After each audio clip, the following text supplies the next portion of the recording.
Hello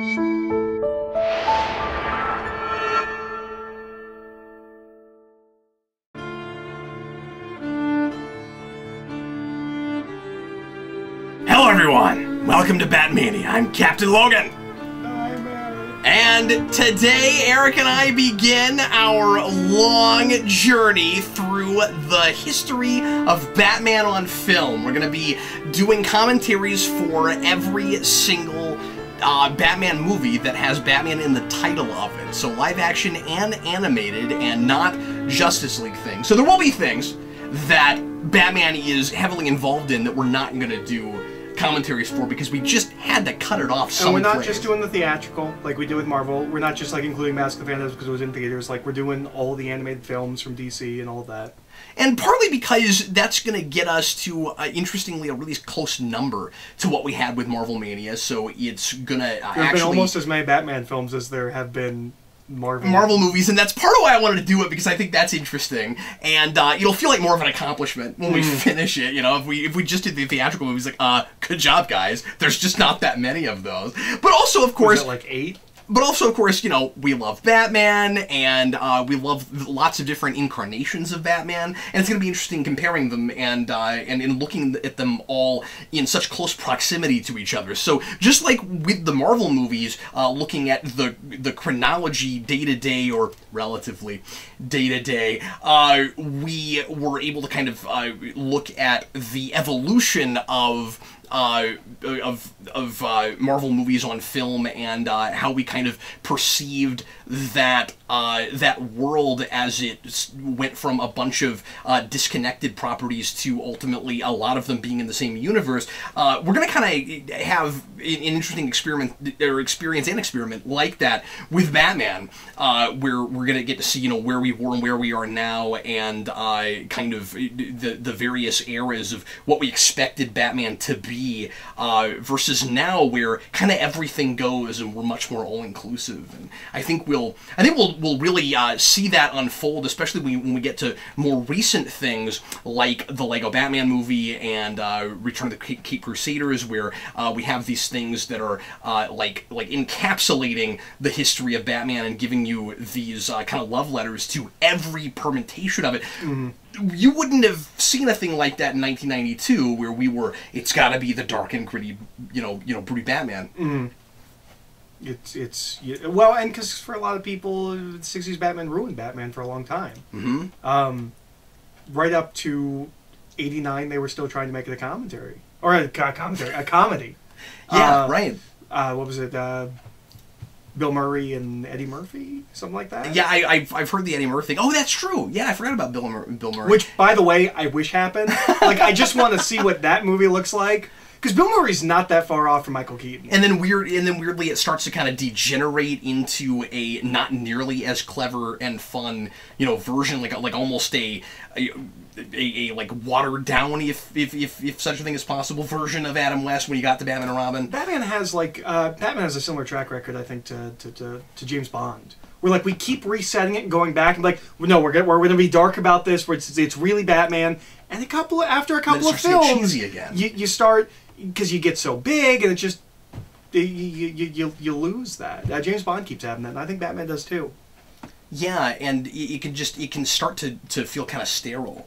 You know, and the 60s Batman, and of course, as everybody that follows this channel probably knows, I love this show. I love Adam West. As we're recording this, we should mention we are pre-recording these. I mean, obviously none of these were ever live, even with Marvel Mania, but we're pre-recording them, some of them at least, well earlier than we're posting them, so that we can make it daily, more readily. We don't run the same issue that we did with Marvel Mania, and also we wanted to try to make sure that we could get these to lead up to Batman Year, which will be happening from when you're watching this in a few weeks.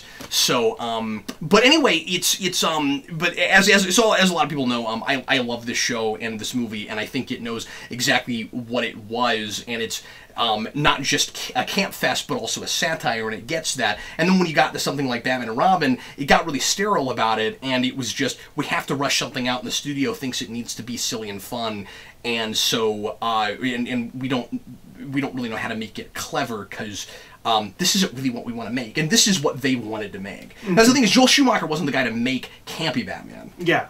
Well, and it's kind of interesting because it seems like people got that Batman knew what it was, but it took a while. Yeah. Like, when people talked in the 80s, when you hear people talk about, like, the view of this show and the movie in the 80s, it was very, like, well, they got it wrong. They thought, like, people seem to think that they thought they were doing a serious Batman. It's just really cheesy and bad. That's not at all what it was. No, they know what they were doing. Especially because this show was intended to be more serious in the first place. And at the 11th hour, Dozer decided that, you know, having his pulse on the button of what people wanted and what he felt like they needed right then, he changed it up into this. And Adam West always talked really highly of him and about how he understood the culture at the time. And so when people say this show got lucky and it was kind of lightning in a bottle and it only could have existed in that couple year stretch, and that by that third year we were already, I mean, think about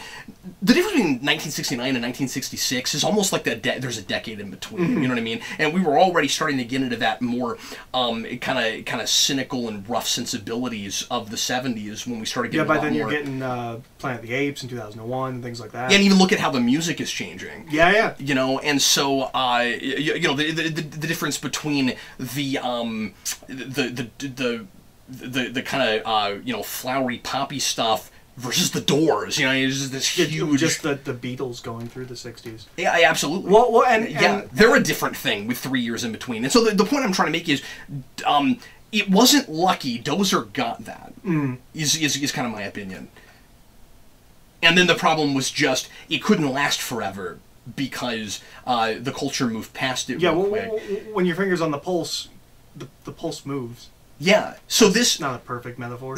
So this movie would have been, you know, perfect for that year, but the problem is it was a television series, and so at some point... And, like, if it was just the movie, I bet you it would be... it maybe bigger? I don't know. Legacy-wise. And we might have gotten to more serious Batman faster. If this had been a phenomenon as just a film... You probably would have seen more serious Batman before we finally got it. But anyway, we can talk about more of these things as we get into it. Yeah. Now, Eric and I just want to dissect what Batman was in the 60s. But anyway, if you want to watch the movie with us, and of course these, again, just like with Marvel Mania, will all be commentaries. There'll be me and Eric on film, but looking at the movie, and right there. And if you have the film and want to join us and watch it with us, get out your DVD or your Blu-ray, or it may still be on Netflix. I forget. It jumps in and off of there. Get it to past all the menus and to timestamp 0 and get ready to press play whenever I say now. I have the old kind of crappy box. There's a really cool black box with a red logo that I like a lot. That's what I've got. Makes it look a lot splashier, and I mean, it is a splashy movie color-wise, but it makes it look like a lot more of a sleek thing. You know, go grab my box. That it is. Show that one. But it's right there. No, that's okay. But I just look at the color correction. Just look what they did to that. Look at that weird bright so blue. Yeah, I mean, it's a gray costume, and they. That's a thing I don't think I'll ever get. Oh, and it's also black. Look at that. Look at that. It's real. It's that's jet the thing black that I don't think I get at all in this is a blue cowled Batman. In all of the permutations that we're going to go through, I don't think we get that. Because there's no Brave and the Bold movie. No, you're right. There's not. I think that costume from, we were talking about this earlier, from Unlimited maybe is blue. Okay. I forget. It's not. I mean, it's not a good costume. Because that's my favorite Batman. That's Batman I grew up with. The Neil Adams, Nightfall. I know those are two very different things, but Neil Adams made that costume and kept it through. There's probably an homage to it somewhere we're not thinking of, but yeah. But anyway, so this is, as you can probably tell from this really lengthy preamble, going to be more laid back than our usual commentaries. Although we've done a lot more of these lately than our usual commentaries. But think of this as just watching a movie with Eric and I, and of course we're going to be chatting the whole time. But we're going to be a lot looser and relaxed. And we won't hear you. Yeah, we won't hear you at all. But again, just imagine this as what it would be like hanging out with Eric and I in a room if we decided we were going to talk over a movie, as opposed to being a real a real serious analysis-driven commentary. Although some of that will come in and out because that's rude. This is our home. Anyway, everybody ready? Everybody ready to watch this? Let's go ahead and do it. Here we go. Everybody, Batman the movie from 1966. Didn't you figure this out in the last episode of Marvel Mania? I did, and then you know what happened? We broke the stack. Oh yeah, That's what happened. Stick. We took the Riddler stick, and I broke it, and so now I don't have the stick. I mean, I could get the broken stick, but I don't want to do that. I don't need to be reminded of that sad moment in Geekvolution history when I busted my forever. $20 Riddler cane. I'll have to $20? get another one of those at some point. It's somewhere between 15 and 20 bucks, probably. I don't know. I think my mom bought me that, but I've seen it in Halloween stores, and that stuff's all overpriced. But anyway, everybody, go ahead and please press play right now.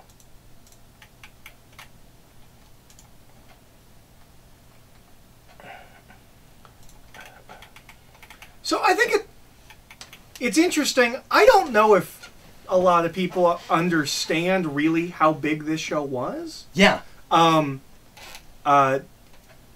It's the I always think this is weird.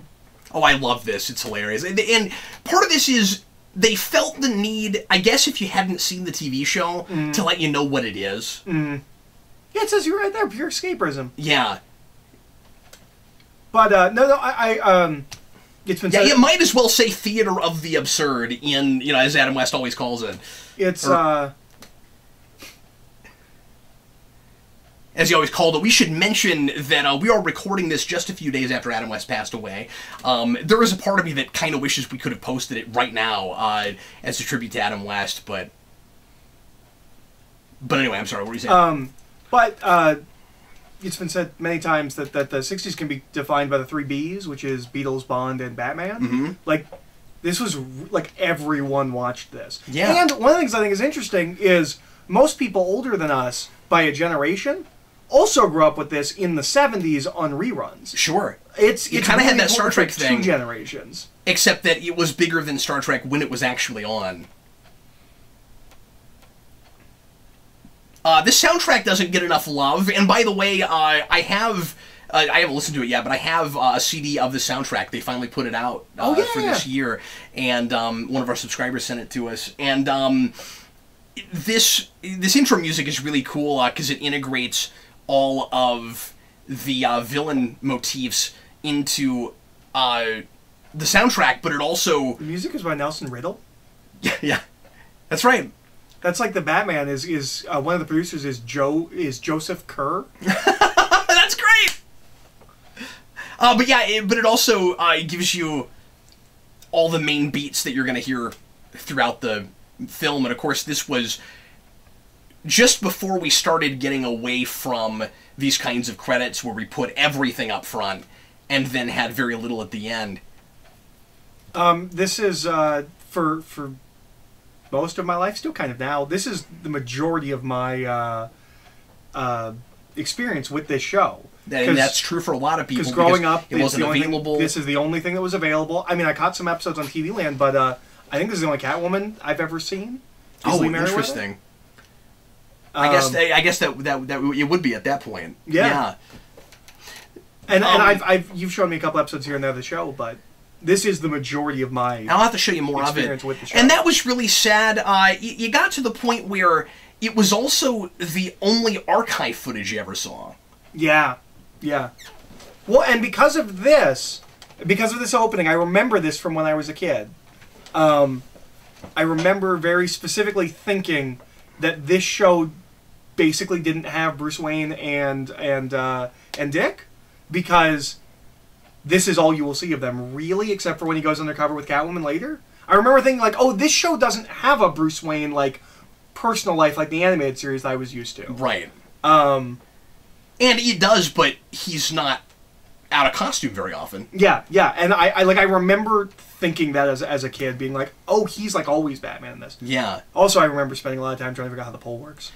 And I think, if you want to break down the psychology of of a Batman this campy, who certainly is not the three-dimensional Batman that you get later on, but you always get the sense that there's more to him than he ever lets on, because everybody in the show really played it straight. you always wonder if this world really is this campy or if Batman created this. I was talking about the culture of dependency, but there's also just the world revolves around Batman. So is it this wholesome except for the bad guys who are never really as bad as they seem, or as bad as they want to think they are? Death, right? It's just mentioned in the pilot. Okay. Okay, yeah. So it doesn't... And that's remnants of what the show was gonna be in the first place. When it was supposed to be a darker, more serious thing. Have you seen the footage of the screen test? I've never seen the footage, but I've seen, like, a picture. Yeah, the screen test, I mean, it's a different Batcave set. It reminds me a lot of the difference between The Cage and the rest of the original series, where it almost could have had another pilot. I always point this out whenever I watch this with anybody. That guy in the orange there is Jack LaLanne, who was a major fitness guru and lived to be 100 years old. He passed away just a few years ago in the mid-2000s. Adam West brings that up in the commentary. Unless he's making up that that's Jack LaLanne, and I don't know why he would make that up, but that is a very jokey commentary. It's good to know they're doing their job. But anyway, I was talking about something. Culture dependent. Oh, the not pilot. The test footage. Yeah, anyway, he talks about his parents' death there also.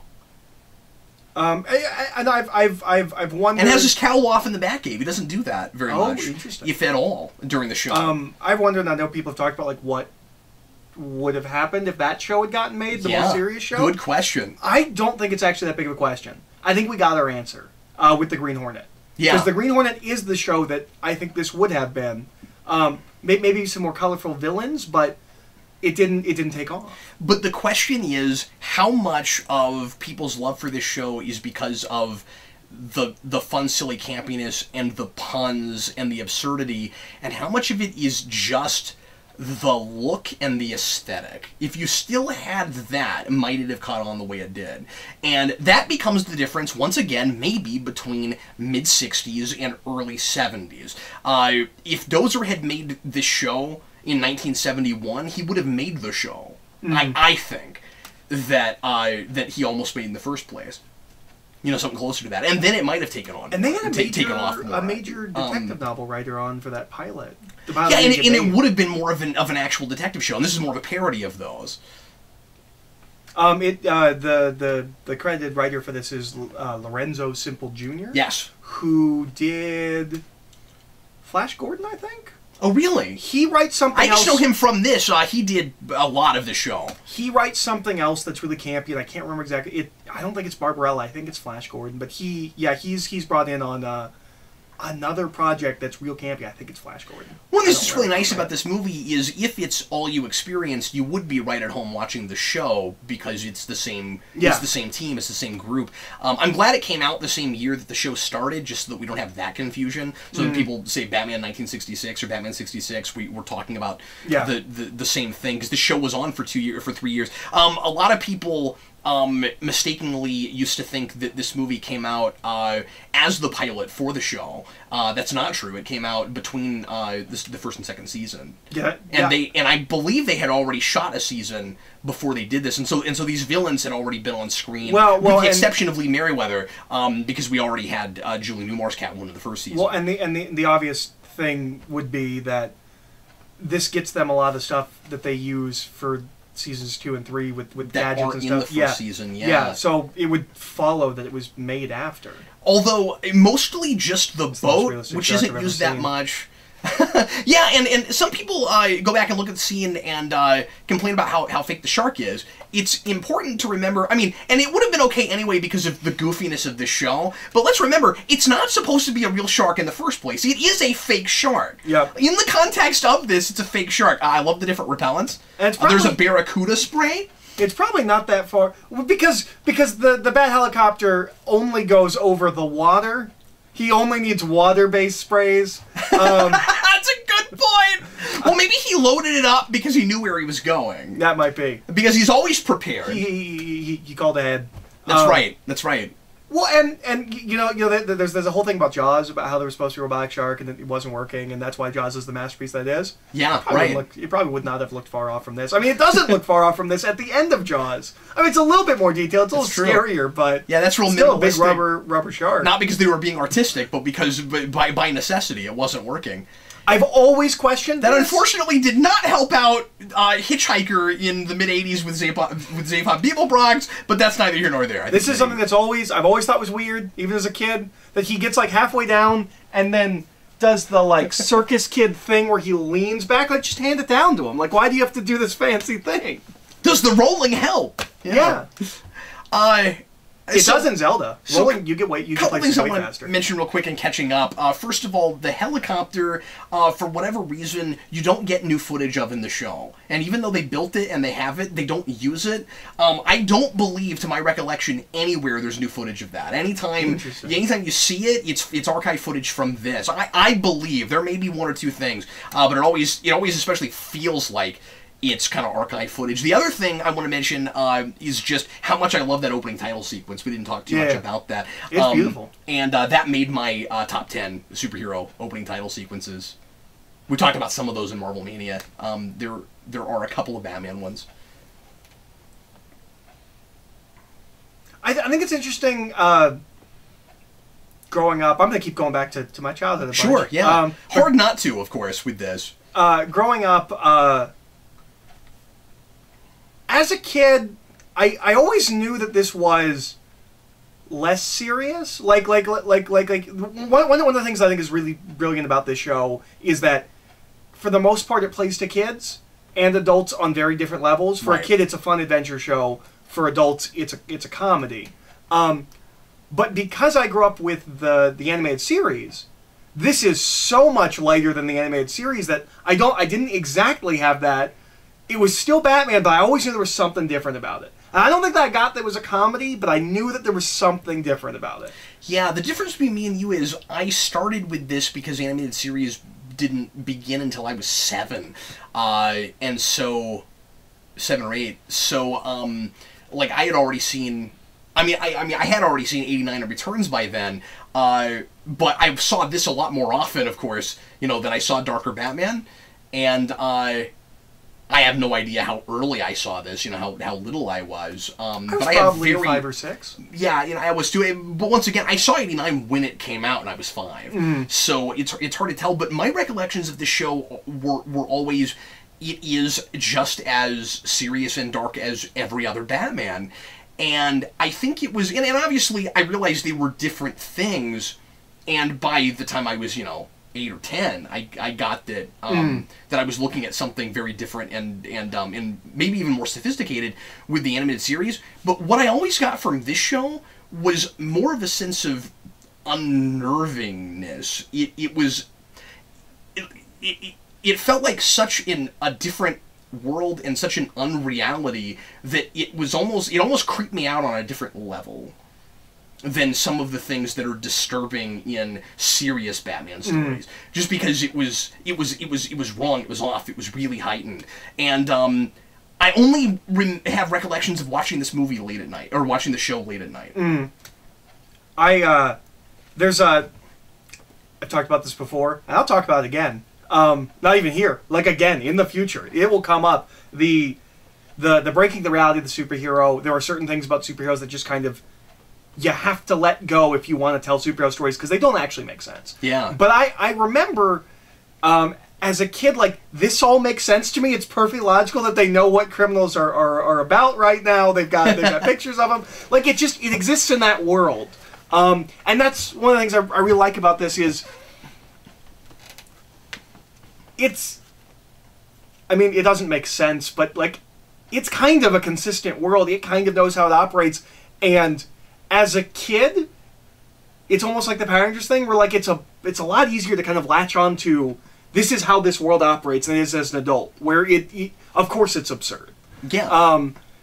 And so there's a lot of stuff with specifically this scene. I remember, like, as a kid, we're being like, well, of course that's how that works. They know what criminals are loose. Yeah, it is a live-action cartoon, and it has a set of rules, just like cartoons do, but ultimately it doesn't make sense. And what's fun about it is the ways in which it consistently doesn't make sense.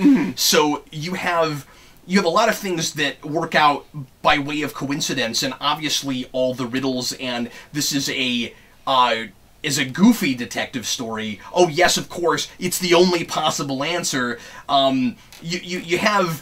You always got to wonder how in the world Batman knows exactly everything that's going on in Gotham at one time. There's an episode where he has a Gotham research shelf that has like 2 books on it in total, and like that's what he does for his research. It's just, and then like a phone book. It's just the best. And it's, like I said, everything works out by way of coincidence. There's always a formula, and at the end of the day, Batman wins because he's got his heart in the right place, and he never compromises on his principles. And it doesn't have to work. It doesn't have to make sense. And again, it knows what it is, and it knows that. The only problem with that is, after a while, it gets dull.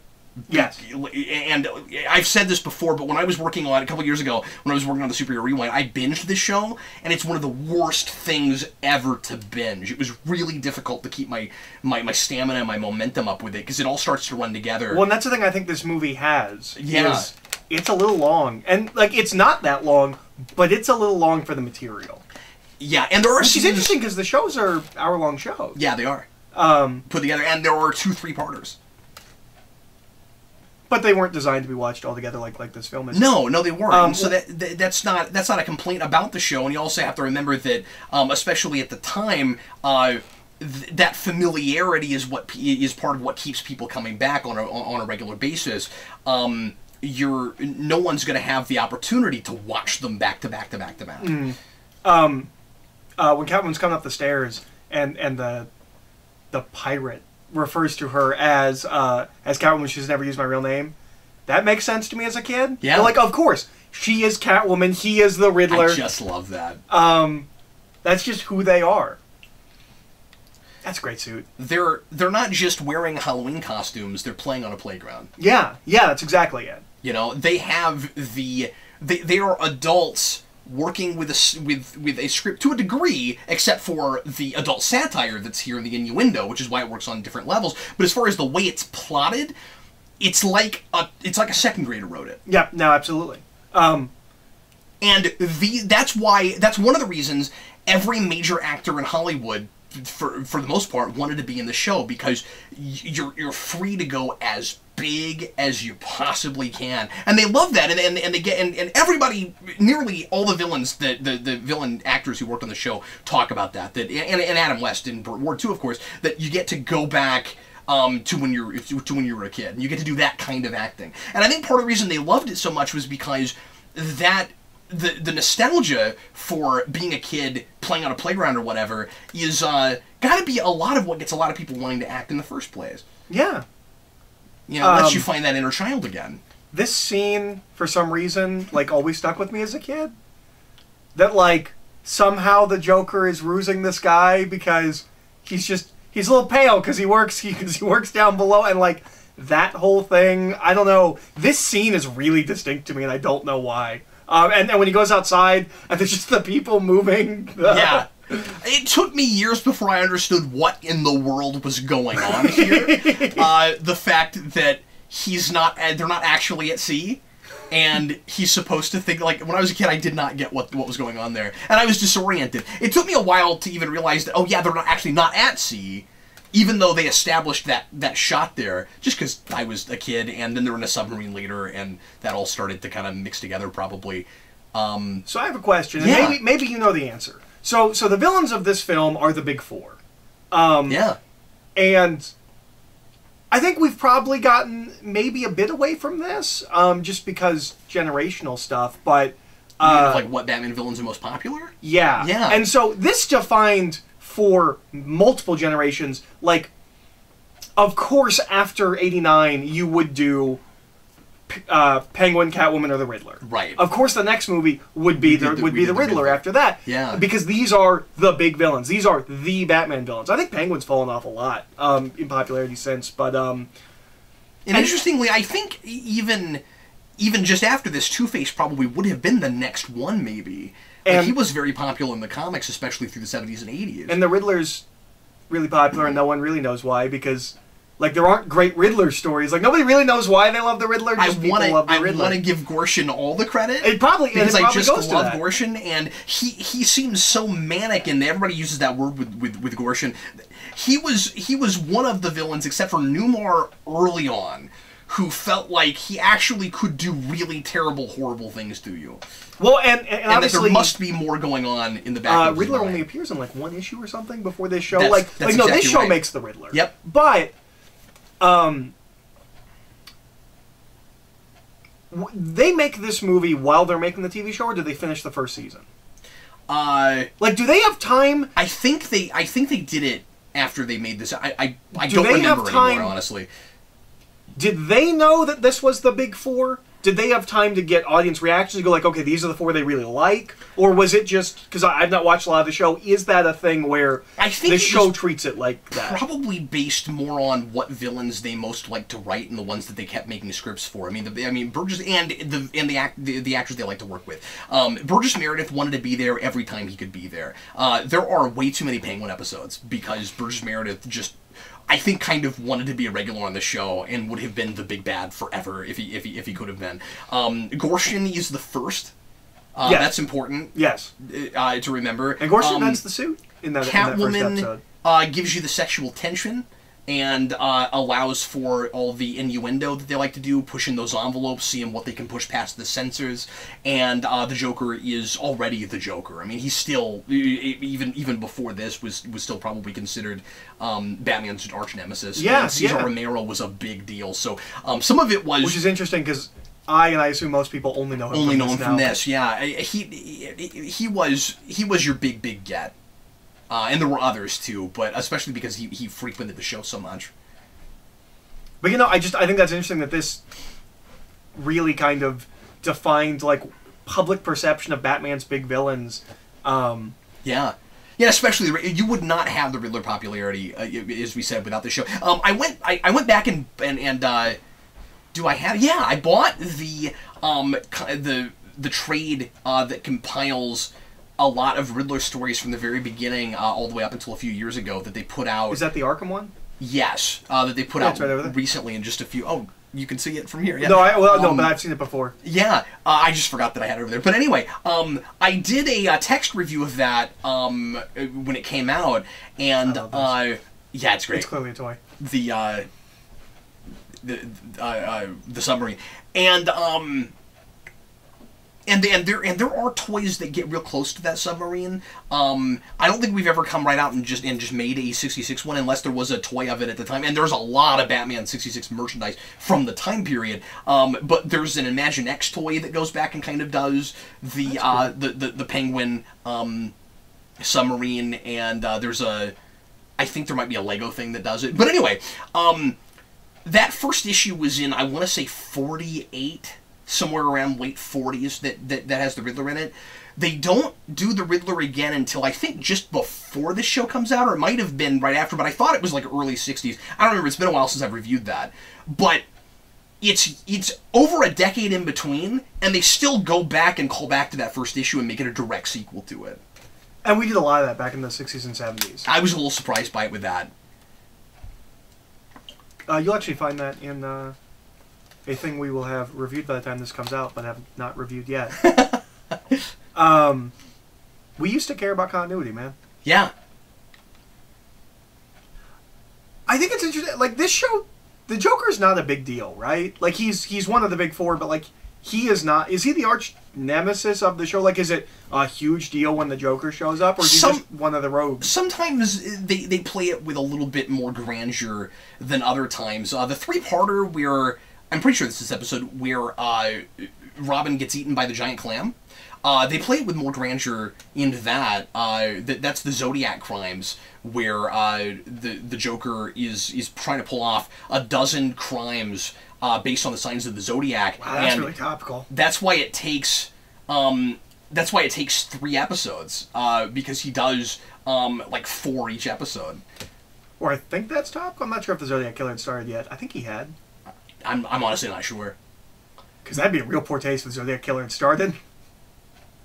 But they do some. I love that they all say yo-ho. They do some things there where he's got gadgets, kind of like Batman, that gives him a sense of mystery, and they're sometimes not sure where he is, and he's doing sadistic things without people being able to find him, and he's rigged things up in. I think it's the same episode. He's rigged things up inside police headquarters. How did he get in there? That kind of stuff. He's, of all of these, probably the least definitive moving forward. Like when Jack Nicholson was going to be the Joker, I don't think anyone was like, well, is he going to be able to do Cesar Romero or anything like that? Where there is that with Gorshin, there is that with Catwoman. Yeah, and he doesn't seem any more sadistic than the rest of them. And he also leaves riddles just like everybody else does. I mean, the thing about the Riddler What's the difference between Joker and Riddler, really? Yeah, mostly just the way they play it, and they do kind of make a big deal sometimes out of the difference between jokes and riddles, like a little bit.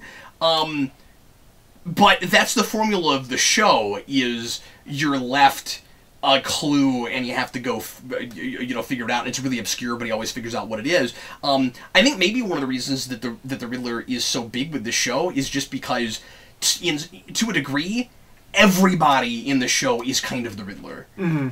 And remember, again, he is the first villain.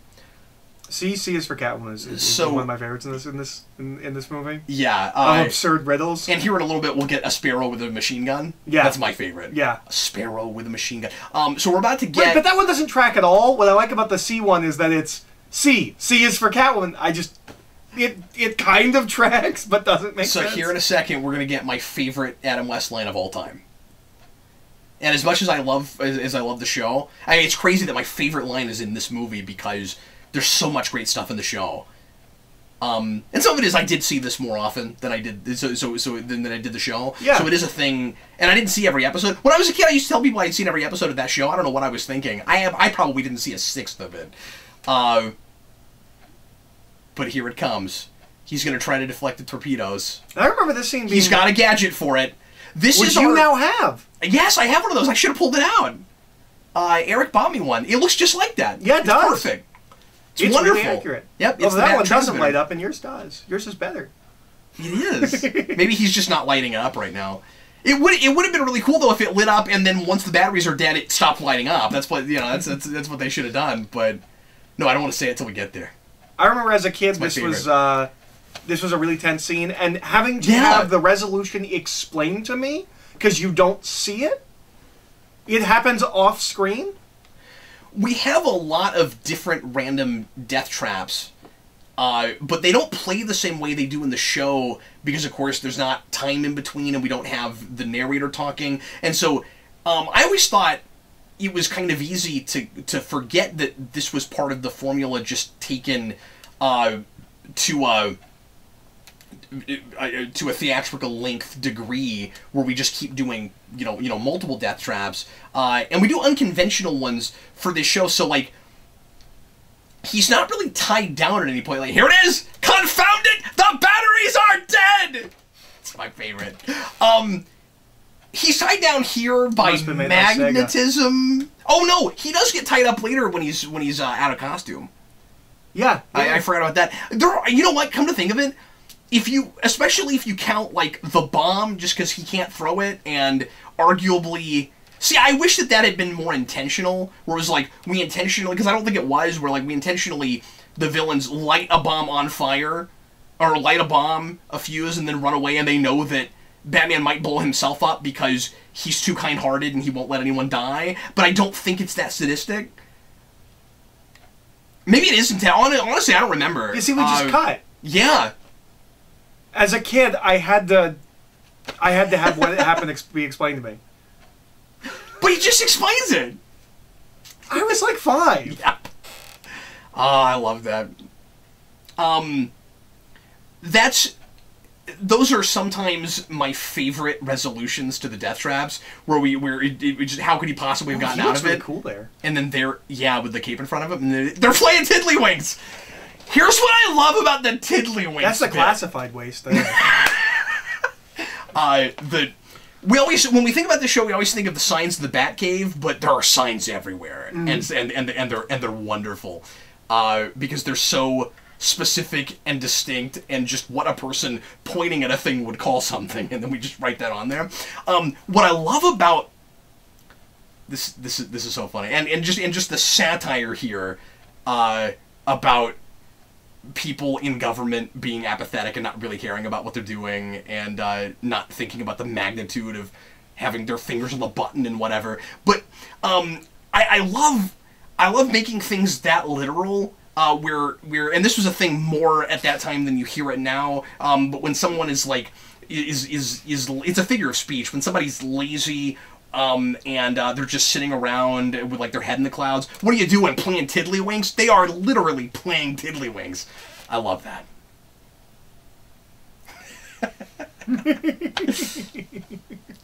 And see what everything foolish. Pre-atomic submarines.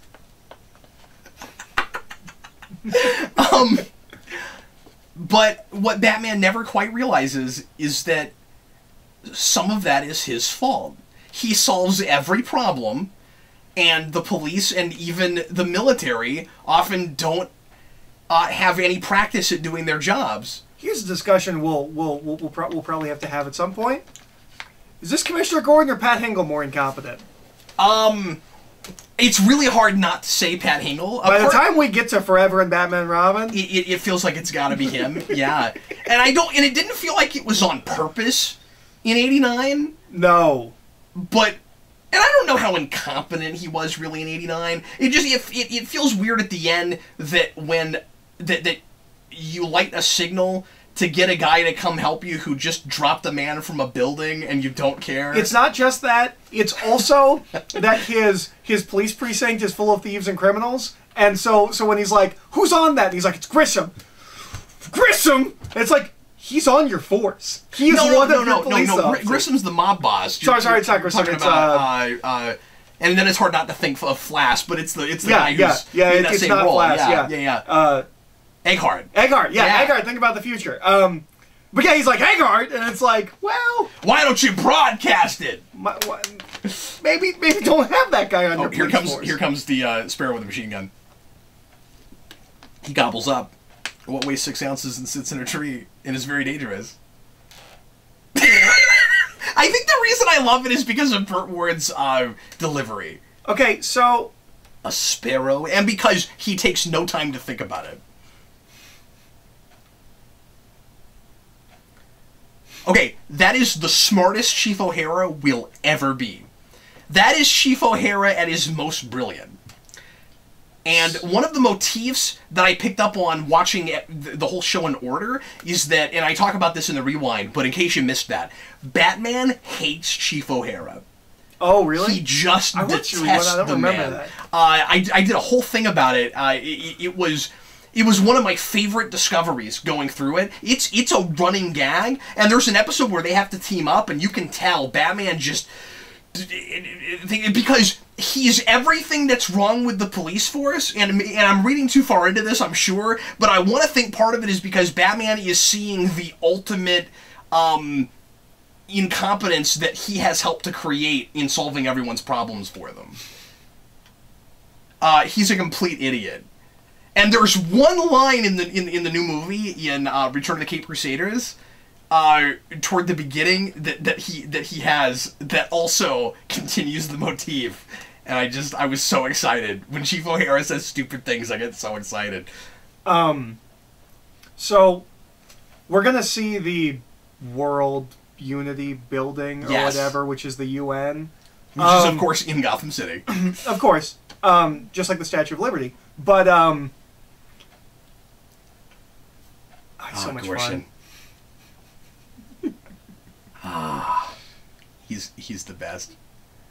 He's always got so much going on behind his eyes. Like, he doesn't have a history, but you get the sense that he's got to, because he gets he gets so happy and excited and bouncy. Ooh, and I like the back of his yeah, back. he has a couple of different outfits in this movie. Yeah, he keeps jumping back and forth between suits and spandex. And he usually does that in the show, too. He'll be in an episode with multiple suits.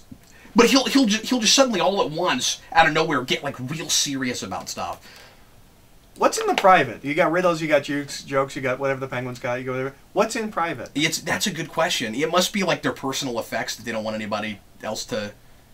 any of the others to see. But it's a real small shelf. What I was going to say about the UN... Oh, they all say private. Okay. Okay, so each of them has effects that the others aren't allowed to look at. And they probably don't, because they're honorable. You're right. Mm-hmm. But what I was going to say? I was going to say about the UN is, I don't know if this is the first time it's done, but their depiction of the UN is just unanimously the depiction of the UN in everything. Whether it's a comedy, whether it's realistic, that is just what the UN is like. Yeah, people yelling in different languages. Yeah, and being as... like, superficial and overly simplified about really important, complex world issues as humanly possible. When we get to the end and they start yelling, like, peace at all costs! You know, it's hysterical. Not actually talking about anything. I remember as a kid feeling like I was in on something where it's like, oh, they're gonna get Bruce Wayne. I know who Bruce Wayne is. So, I like Merryweather a lot. Newmar remains my favorite. Newmar was scary and, again, sadistic in a way. The other two... Well, in a way, she is not. Eartha Kitt was, too. But, as I describe it in the rewind, I think Julie Newmar was the house cat, or the alley cat, and Eartha Kitt was the jungle cat. And, what kind of cat is she? She is... basically Newmar, but not trying to do a Newmar. Like, they're the same character. And is she... Basically, well, except she's more deceptive. So, you know, she's better at, disguises and things. Yeah. You know, so she kind of... Like, Newmar toys with her prey, too, but she does it pretending like she's on your side in a way Newmar doesn't. The way she does this accent, there's somebody in one of the kinds of house cats. Maybe it's a house cat one's a house cat and one's an alley cat. I don't know. I'd have to think out that metaphor. But anyway, there's a character in one of the James Bond movies that has like this exact same, or not James Bond, Austin Powers. Austin Powers has the exact same accent. And I know that they went back to like in like Flint and stuff. I wouldn't be surprised if they went back to this when they were making those movies.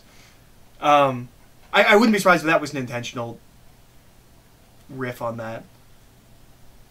Well, especially because that's playing with a lot of Bond motifs from the same period, and as I mention all the time, Adam West almost was Bond. Yep, we were going to reboot it and make him American. And Nolan does not have the patent on bringing Bond to Batman. Like he talks about how much he loves Bond and how he brought that to his Batman movies, and he did, and I'm not taking away from the ways in which that enhanced those movies, but this show was certainly aware of James Bond.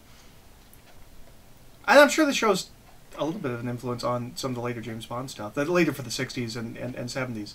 Yeah. Because and also there's just stuff in the air that affected both of them. I mean, like Thunderball is right around this. Mm-hmm. Which is interesting because... Yeah, which is, but I don't know, just like aesthetically, there are things that remind me of both, and gadgetry and stuff. And interestingly, Thunderball does Skyhook, and then Dark Knight does it years and years later. Well, and I think probably the closest aesthetically, rushing people. And that one actually follows. That one's actually makes sense. Well, I mean. Except for this part. Except for the conclusion. Precisely. The only possible meaning. One of my other all-time favorite Adam West lines. But the Bond film that probably is the closest to this tonally and aesthetically is probably You Only Live Twice, which is the film after Thunderball. That's the one where James Bond goes to Japan. And I haven't seen that one. Oh, that one's great. They turned James Bond into a Japanese person by shaving his eyebrows and cutting his hair. So I have mentioned this in another video somewhere, but people watching this won't necessarily have seen that. The Alfred in this is Alan Napier, and I forget the name of the other actor, but he is the grandfather of the Red Ranger in Dino Thunder. Oh, cool. Who is now a big indie director in Austria? I forget. No, not Austria. I found out, is it? In I'll think of it. The guy who plays Alfred in Gotham, yeah, is the son of John Pertwee, the Third Doctor. Oh, really? And apparently, interesting. He wants to reprise his father's role. Oh. Which, when you look at the two of them, like when you think about it, they look real similar. Wow. Yeah. I found that out the other day.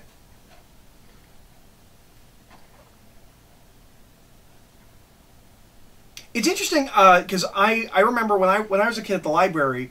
I don't know why I've watched this movie many times, but for some reason, this watching I'm like really going back to my childhood, my experiences with this movie as a kid. But when I was a kid, I don't know if anybody else's library did this or what these were exactly, but they had a hardbound comics, and I don't think they were collections. I think they were just hardcovers on singular issues.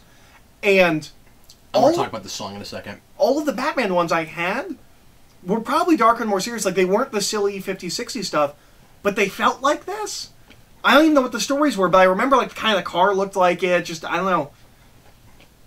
So this is in old, obviously, French song that is sung by choirs a lot. I actually sang this song in choir in high school.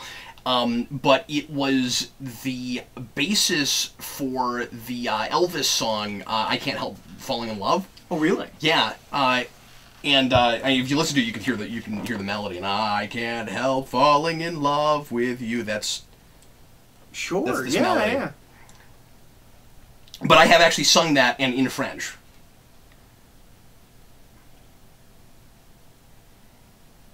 Yeah, I think I just, as a kid, like, I thought this is what old Batman was. Yeah. I didn't know it was a comedy, but, like, it was different. And whenever I went to comics, it felt like this. And also it was at that time. Mm. And the thing is, there were... So the comics were trying to match this tone by 66, most certainly. However, they were already pretty close to it. Totally. The difference was they weren't funny the way this is. It was kind of more genuine. Aware. It was kind of more genuine camp. This is self-aware camp. Well, and that's something I think Dennis O'Neil... And it was just post the 50s crazy space nutso-ness. I think Dennis O'Neil has talked about this, that, like, he's never agreed with people that you know, was like, well, they didn't adapt the Batman comics. He goes, no, they just adapted the wrong ones. Because Dennis O'Neil famously hates the show. Okay. I don't think he gets the joke. Well, and sometimes it's hard to separate what it is and how well it might be accomplishing what it's setting out to do versus A, your own personal taste, and B, what you might feel like it took away from you for all those years after it. So, like, you know, I have a difficult time of completely appreciating that because Batman was coming back in a big way just as I was born, or just after I was born. And so I got to see some of the greatest of Batman as I was a kid and enjoy this. I didn't have to wait 25 years. Well, and a lot of people, I don't think know, like, by the end of the 70s, Batman comics are not doing great. No, there's talk of canceling Batman. The Batman title. Yeah. I think we always had Detective and Batman, but they were talking about canceling them. Or did we only have Detective at that point? No. Batman launches a year after... no, of course, yeah. I guess I was wondering, was there any point that we actually did cancel Batman? I don't think we did. No. I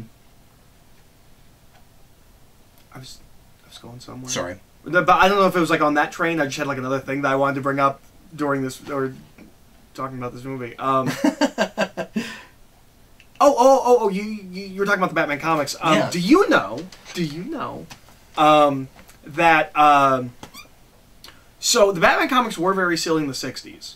I believe it's Carmine Infantino comes on to the Batman books as editor, and he redesigns Batman, and that's where we get the yellow bat symbol.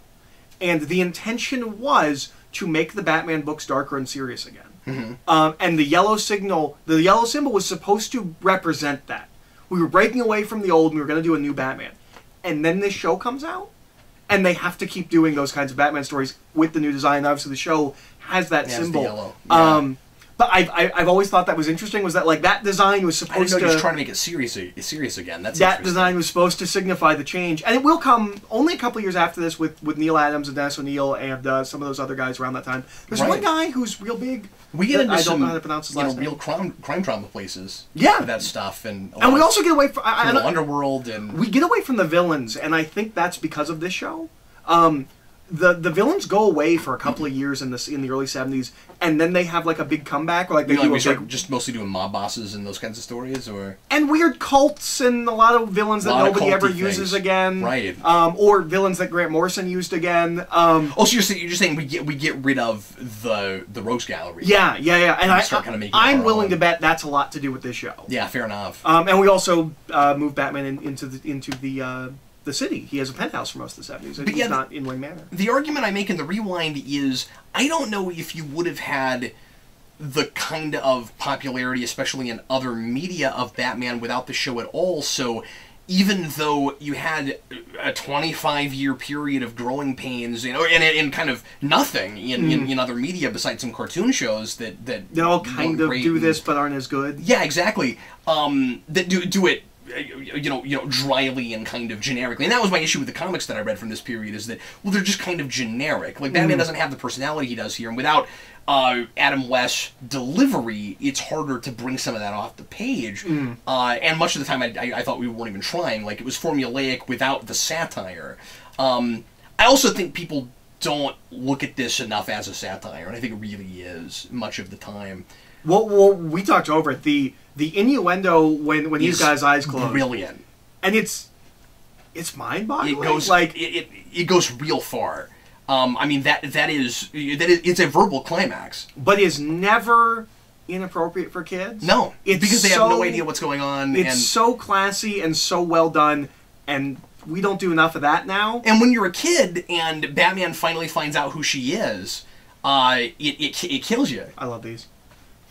Because you were just seeing two people having a romance and thinking that they actually really cared about each other, and that there was passion, but not the sexual passion, because you didn't know that's what was going on. Also that little the cat communicator she has, somebody should make that. That could be really easy to make. There are so many props like that I always wonder how we have not mass-produced and seen a lot of, especially given how much Batman stuff we have, like that and the Joker laughing back at the end of '89. Where is it? Why isn't it everywhere? Yeah. Why don't I have one? It makes me angry. Why don't you have 3? But give them to people for presents. Did you ever buy the laughing fish that we have? No, I need to get that. I couldn't remember. Probably don't have any of those anymore, at the store. But yeah. That's that stuffed animal company that made the Crypto the Super Dog and Streaky the Super Cat and those flat kind of pillow characters. Those were really fun. I wish I was Bruce Wayne from this show and had that kind of eidetic memory and could remember everything that ever happened to me ever, and everything I ever read, and probably things I never did read, and... Oh man, I've had some weird dreams. That's weird. You apply that to all dreams? It's weird. I don't want most of my dreams to be blueprints for courageous action. I do think it was kind of sad there for a long time, and this is still true, I guess, to this day, but I think it's going to be less so moving on now that we have the series on DVD and Blu-ray, but it's sad that so many people saw this and didn't see the series, because I don't think this actually ultimately is the best this team had to offer. Mostly because, as you suggested, it was an interesting experiment trying to bring this to a movie, but it does go on a little too long. It works better on television. And it works better serialized with the actually having cliffhangers. Exactly, with the death traps. I mean, this movie would arguably be better if you broke it up into 2 parts. Remember about the reality and how this all made sense as a kid? Yes. Even as a kid, you know what didn't make sense? Joker wearing the mask. Even as a kid, I was like, everyone knows who you are! Yep, I don't know why I did that. But, on the other hand... But I love Alfred wearing a mask. Yeah, it's great. But Riddler does it for show. Yeah. Riddler takes it on and off all the time. Yeah. But he always has it. The Joker And Riddler's often depicted with masks. It's just Joker's this never weird uniform thing they do, yeah. One thing as a kid... Penguin didn't bother me. I don't think a Penguin is having a mask either, but... He does sometimes. But he looks like a regular guy. It's the fact that the Joker's... maybe I'm wrong, I forget. It's the fact that the Joker's pale and has green hair, where I'm like, everyone knows who you are. Like, Penguin wearing a mask makes more sense to me as a kid, because he's got Perseface. A lot of tropes that that a lot of people again kind of attribute to this movie that the series was already doing, and that are here because the series did them. One of them, of course, is the Penguin stealing the Batmobile. There are things in this... And Girl Companion. Yes, no name. I love that. There are things. And I just thought of this. You know why it says that? It's not just because Bruce Wayne matters more because he's famous and also he's a man. It's a man's world, and we play with that. We satirize that all the time in the show. But also, think about this. It might say Girl Companion just because her name is too long. It might. Yeah. Yep. They don't want to write Kit Canyon. I have wanted to memorize that forever. At some point, I will memorize that. It's Kitka Ivanova something, yeah? It's not Ivanova. Ivanova's not in there. Nope. I don't think. Because Ivanova's Russian, I believe. So yeah. That's probably why. Well, yeah, but Babylon 5. So and she is supposed to be Russian, but yeah. I'll rend you limb from limb! But what I was going to say is, so, there are things that I remembered from the show that I later thought happened in this movie because I saw this more often, and then there were a lot of years where I didn't go back to this movie, and then when I finally went back to it, I was like, oh, one thing is, the Penguin, when he steals the Batmobile, doesn't, even though I'm pretty sure he says Birdmobile, he doesn't put the birds on the sides of the car like he does in another episode, which is one of my favorite things. He actually has bird decals. Yeah? Where he steals the Batmobile? He doesn't steal the Batmobile in does he not? I thought he did. In Penguin from Air, I don't think. No. But I think there's an earlier episode where he steals the Batmobile and he puts an umbrella on the top of it and he spins it around and then he's got decals on the side that are birds, that are penguins. But also, when I was a kid, I remembered Alfred actually putting on a full bat suit in this, and he doesn't do that. He does that in a couple episodes of the show. But he does drive the Batmobile, and so I had those associative memories all mixed up. So, to once again go back to me as a kid, yeah, where he's running around fighting with his arms tied behind his back, I remember thinking that it was because he doesn't have his bat costume. Like, even understanding Batman didn't have superpowers, like, for some reason, if he was in his bat costume, he would have been able to take him. Even with his hands tied behind his back. It's because he didn't have his costume on. That's why he lost. Well, and of course, if you're older and you're actually getting more of what's going on with this really adult, sophisticated story, Eric, there's the question of whether or not he's gotten himself captured on purpose. But she doesn't know that he's Batman. Right. They're not going to come save them because he's Batman. Really appreciate it when people explain stories to me sometimes because I get real into like characters and motivations and things and these are my reactions symbolism. As a child. And then I forget to pay attention to what's actually happening. So I appreciate it because this is real complicated and involved, you know. You know, this scene might be responsible for how I view certain parts of the world. Everyone just walks to another room and is a different person from when they're talking to me, I think. I thought you were going to say women. Well, I was going to say women, but I was like, well, that's taking that joke too far. But no, this might be why I view women the way I do. I think they're all walking to another room and being evil, and they come back and they lie to me. Every woman's going to turn out to be Catwoman. I mean, that's not a huge problem, but I have met Lee Merryweather. She is. Did you meet Adam West? Yes. Yeah. Look behind you. That's the Batarang. Right. Obviously. That. Yeah.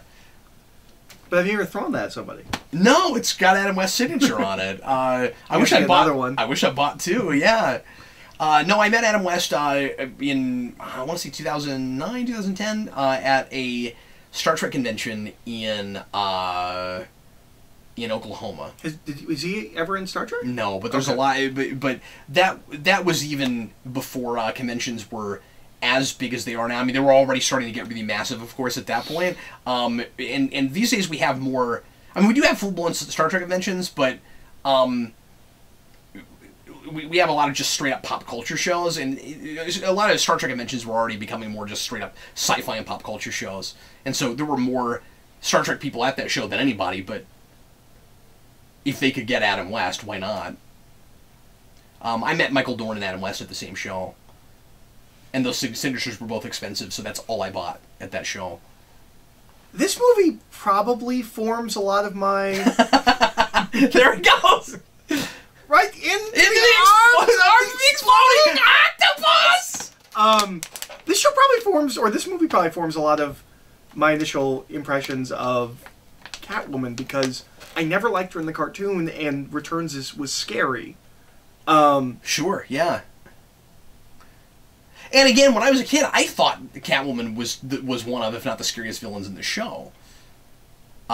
Because her first appearance always stuck with me, and that's... And again, she's real sadistic. I keep throwing that word around. And she likes to toy with you, so you never know how much danger you're actually in. And she so that's the episode that has the spiked walls that turn out to be foam, that aren't actually spiked walls. And then when you get to the heat trap, it's somehow scarier. I don't know.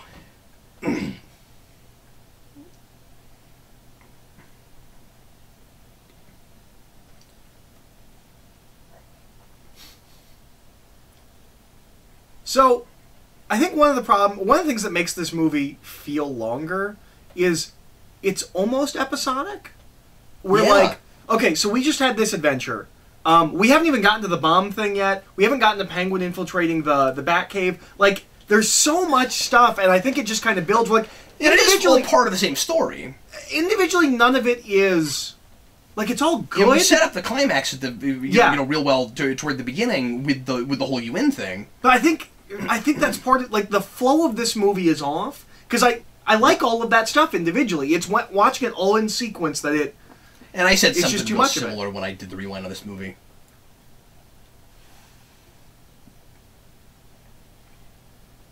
You know, that Catwoman costume's real good. I think we could get away with material like that. I don't think you would have to do leather. I think you could go back to something like that and still make it work good. Yeah, and I think one of the reasons that Catwoman's one of the favorite villains in the show has always been because you could take what she looks like straight and put her in a serious thing. Well, the Riddler's like that too, at least in the suit. Sure, yeah. And I mean, I guess that's true of a lot of the villains. I mean, really, these four, pretty much. I mean, I guess... maybe a little less so. Yeah. Well, maybe but not at the time. Yeah. In '66. But that's the thing is, I don't think, except for with certain made-up villains, I don't think they were trying to make the characters look as silly as they actually were, because everybody plays it straight in the show. Everybody thinks it's serious, even when they're absolutely ridiculous. What was that guy doing? Just and stand there. They pull everybody pretty well off the page. Yeah. There are 3 different attempts at Mr. Freeze with 3 different costumes. I think those costumes are all pretty different. Joker's... It's been a while. I don't know why it took me this long to, like, realize this. Joker doesn't wear purple. He wears, like, pink. Yeah. That's interesting. Well, I'm not sure what the color scheme was in the comics right then. Yeah, I don't know either. There's a nice callback to the dehydrator in Return of the Caped Crusaders. Yeah. We love... There's the red drawer and the green drawer. Yeah. It keeps going, too. There's like a blue and a yellow in it. We love colored sand for some reason. And this is what I think of every time I see colored sand. Yeah. It's like, oh, there's people there. You're selling people. Do you know that? And this is another... And I don't know why dehydrated pirates are all blue, because they're all going to be the same color, but then all of the world leaders are going to be different colors. I think. Yeah. I think they're blue because they're all the same nationality. That makes sense, and then they probably... Nationality on a genetic level, of course. Right. genetic nationality, right? We didn't know the things about genetics that we know now in the 60s. Or I guess you mean ethnicity before you mean nationality, right? Well, I mean, I guess. Well, no, because there were representatives from countries that I think are in the same kind of area and would have the same ethnicity of people that have different colors. Yeah, it was sand. Yeah. So it's just, yeah. No, so, no, it is genetic nationality. Yeah, so like Spain is this color and Japan is this color and yeah, okay. This is great. 1 hour. Yeah. I really like... So he's probably ashing on them? Everybody's rapport. Yeah, and this gets hilarious. Because they don't get all of it. And I think it's an ad-lib. There's this great ad-lib here. Again, I'm saying it's an ad-lib. It's gotta be, where Catwoman starts pouring it in, and we see her losing some of it, and they just keep going and pretend like that's not happening, and he says, "Careful, every one of them has a mother." It's great. That can't have been scripted. No, and that seems like a thing that Burgess Meredith would say. He's great. I love Burgess Meredith. I mean, I say that. I know him from The Twilight Zone, this, and Rocky. I mean, that's a lot of his big stuff. Did you? We've had this conversation. Haven't you seen the Oh, I can't think of it. Grumpy Old Men? No, I've never seen it. Oh, you've never seen it? Okay. Yeah. But I have now seen The Odd Couple. Is he in Grumpy Old Men? Yeah. Yeah, he's one of their dads. Oh, interesting. Oh, that's weird. Yeah. But we took a while to get to this. Yeah, that's right. It is amazing. That's hilarious! I never thought of that! I forgot all about that. It's amazing nobody's reported this to the police!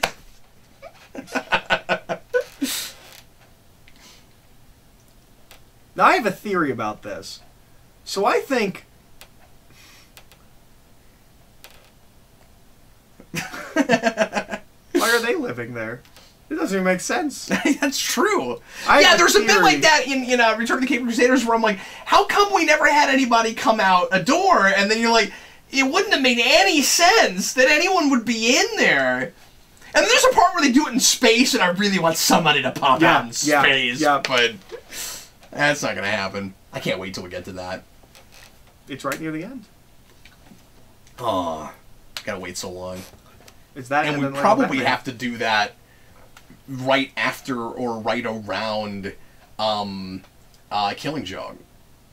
Yeah. We probably have to watch a really bad one and then a really good one. We gotta rewatch Killing Joke. Yeah.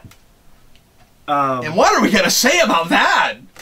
Look, it's exactly like the comic, but not as good, except for this Batgirl part that's real bad. Well, let's just pretend like we skipped it. Anyway, let's just tell everyone the file was lost. We didn't want to every time I watch this movie, the melody that the trombone player is playing in the marching band gets stuck in my head for weeks.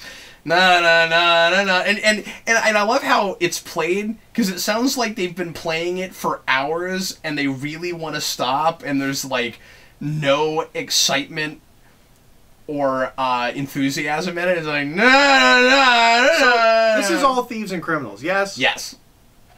They're organized enough to, like, make food and stuff? And, like, serve it to people? It's a front. Yeah. Those nuns. Yep. They just throw all the cliches in. Nah, are they cliches? Nah, nah. Were they cliches? Yeah, sure. Sure, like all things that Batman would like stand up for and care about and root for. You know, it's like, oh, you know, the nuns do good work. You know, why didn't he just go back up? If that kid just went back up, he would have been fine. I know, because I think it's a slightly intentional nod in First Avenger where the kid's like, I can swim. You think? I don't know. And then the people kissing on the I know there's an intentional not nod in Rises. How did he get through that entire situation? Never say some days you can't get rid of the bomb. I know. It's round! It's right there. And one of my favorite things is that he starts running back into people he's run into before. They can swim away. I think it's just like huck it. Some days you just can't get rid of a bomb. Of course, that's a lot of people's favorite lines, and is, for whatever reason, thought of sometimes as even kind of like infamous. Like, that's the line that sums up everything about this, whether you liked it or not. You know, I get that. I get that sense a lot. Yeah. And of course, people like to use it, kind of sarcastically, you know, kind of facetiously when they're talking about the bad ones. You know, so like people won't stop talking about Batman and Robin, and people say sometimes you can't get rid of a bomb. I like to use it to describe my day. We like to go back to that all the time, but I still like you see homages to it everywhere. But I still don't think it's quite as good. I mean, it's very funny. I just don't think it's quite as good as Confound It, the batteries are dead. Man. Oh man, I know some people that I want to use that line on. They may be drinkers, but they're still human beings and may be salvaged. It's great. One thing that is kind of inconsistent throughout this whole series, this and the show. They immediately know that's Penguin. That's what I was going to say. Is sometimes they'll know that and sometimes they won't. There are characters the disguises are just better. No, not so much. He's barely even wearing a disguise right now. He still has an umbrella. And the monocle. Why does he have an umbrella right now? You know, monocles really went out of fashion. We should bring that back. And I always thought this was weird because I get the sense that Penguin's not even... Doesn't even actually think they buy his disguise. Where it's just like... It's almost like, for whatever reason, if I put on an act, they have to play along because somehow or rather that's more noble and good and honest or something. Yeah, they're just like... I don't honestly completely understand what he thinks he's doing right now. Well, he has to... Well, he can't just beat him up. He has to prove that he's not... I love the thing about his fingers. You could take that and put that in... And I know we have put that in more serious things. Yeah, sure. Where, like, somebody's got the plastic fingertips or something like that, and... I'm sure the Joker doesn't have fingertips. Yeah. I think we've done things where he doesn't. Nothing in his fingers but knives and a lint.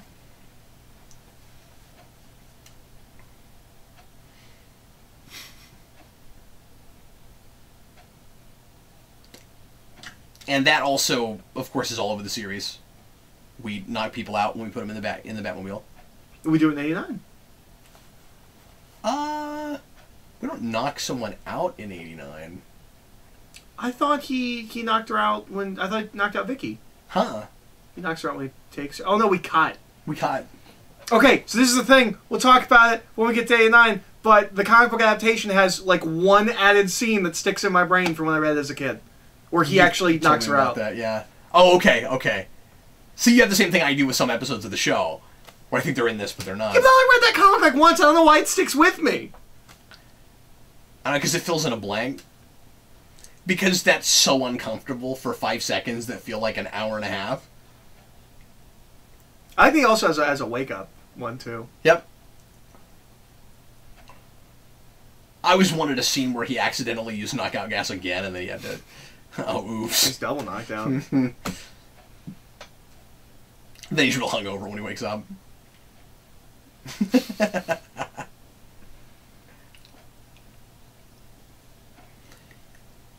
It goes without saying, but this was an incredible set, and something you really have to give this production team is they made such a brilliant-looking and very expensive show for television that it translates perfectly to the big screen. Yeah. Well, I was going to say with You Only Live Twice, the James Bond film earlier, that is the James Bond film with the volcano layer. Oh, wow. Yeah. Cool. And it's... I mean, it's a little bit bigger budget than this, but it's not... Blofeld's layer in that is not so dissimilar. If someone could find the right actor, and I mean he would have to be just the right guy, I've always wanted to see, and I hesitate saying this, because again it would have to be the right guy, but I've always wanted to see a really good fan film company that's made up of professionals but making a fan film like Star Trek Continues, try to do this show. Because I think some of this stuff is rebuildable. You know, the Star Trek Continues guys, Vic Mignogna took, recreated all the major sets from the Enterprise exactly the way they were. I mean, they're just perfect, and I would love to see somebody do that with this. But if you don't have the right actor, it would just be the worst thing. Yeah, you wouldn't want to see it. So he switched the water to heavy. It's like he didn't inhale any of those fumes, or he'd have super speed.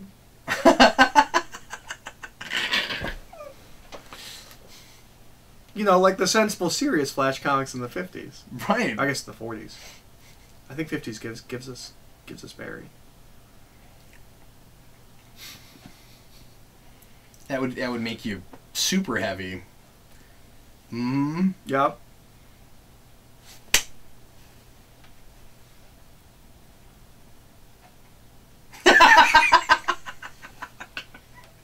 Is it really antimatter? When I was a kid, it's not in this universe. Impossible not to hang on every absurd word. Yeah. Yeah. With Adam West. This show... Oh, and that's why I don't know how a fan film series could possibly because he work. plays it so straight. It's so... Like, when you're a kid, you take it at face value. Yeah. It sounds serious. It sounds like he really cares that these people will never come back. Yeah, and when you take a step back and you really look at the world he's created, this Batman is as much or more of a crazy person as any Batman there is. Where like you want to love everything he stands for, but at the same time there's definitely some commentary and some satire about the about like over corporatism and stuff. You know, we're like he's branded everything, he's labeled everything. Again, the world kind of revolves around him. Swallow a spell. He's making all the rules, and luckily his morality is the right morality. I can tell you there are times Cap's got me with that one. What's that? Swallow the spell.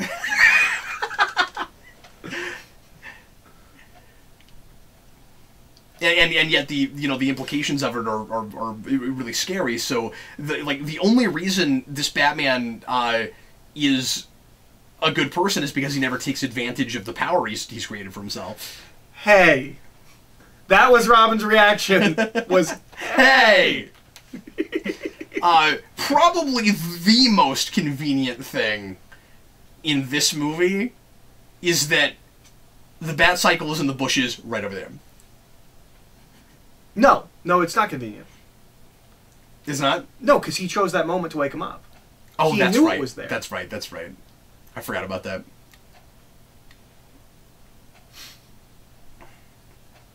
Yeah, I forgot that he intentionally did that right there. You're not going to take the stuff off it? Okay. Because it just falls off. Even though it's all really obviously a product of the time, all the vehicles hold up.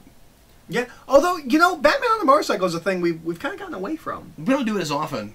Mostly because we put so many of the sidekick characters on motorcycles. Yeah.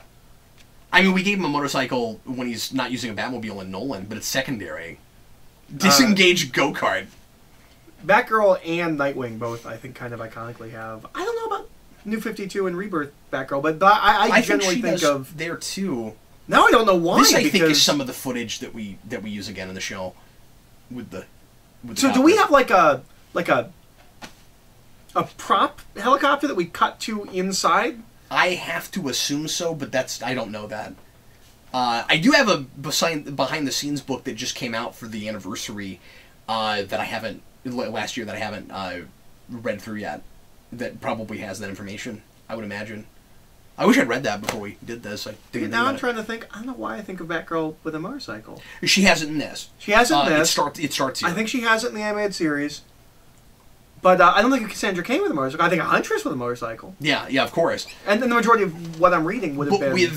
or what I've read, it would have been post-Oracle stuff. But yeah, with Barbara Gordon, it's important to remember, and it was for the longest time I didn't know this, that character starts here. Yes. Now, there were other Batwomen. There is a Batwoman, and there's a Bat... But Barbara Gordon was invented for the 3rd season of this show. Yeah. She is a Bill Dozer creation. You have Bill Dozer to thank for Barbara Gordon, and being and a lot of the trappings, too. The motorcycle... Librarian. The fact that she's a librarian, being Commissioner Gordon's daughter, obviously. All those things. She and Dick Grayson don't really have a thing, which was surprising. You'd think they would have done that. Yeah. Because they're kind of the same age. But they also expected to get a 4th season, and I imagine they would have done more stuff. Batman's kind of lousy with that stuff. Not lousy, bad, lousy, like full of stuff that comes from other mediums. I mean, Harley Quinn is the obvious other go-to. Yeah. But the Batcave doesn't show up until the serials. Or maybe it's the Batmobile doesn't show up to the serials. I think that's what it is. It's one of them. Maybe it is the cave? I forget. One of them, because I know for a while Batman's just driving around in a normal car. Mm-hmm. But yeah, no, Batman has a lot of the staples start in other media. Yeah, yeah. I mean, Superman has that too. That's true with some Superman stuff. The Flight comes from Fleischer. And right? Doesn't Jimmy Olsen come from the radio show? I forget. But yeah, there's a lot of stuff I know the radio show invented Morgan Edge. Who's not a major character, but there are some things like that. This is another of the greatest lines in this movie. Luckily I spotted it out of the corner of my eye. Yeah. And that is the most full of crap thing this Batman ever does. Well, but he did land on it. Yeah, but I don't buy it. I think they got lucky because the script let them land on that, and I think he's just trying to keep up appearances. I have a whole thing about it in the rewind. I also spent a lot of time as a kid trying to look at things in the corner of my eye. It's not easy. Because of that. I'm like, yeah, that's great. Also, who... That's a great use of the word unification. I love that a lot. Oh, unification? Nature's perfect container. It's pretty easy to break. Coming together and getting along and...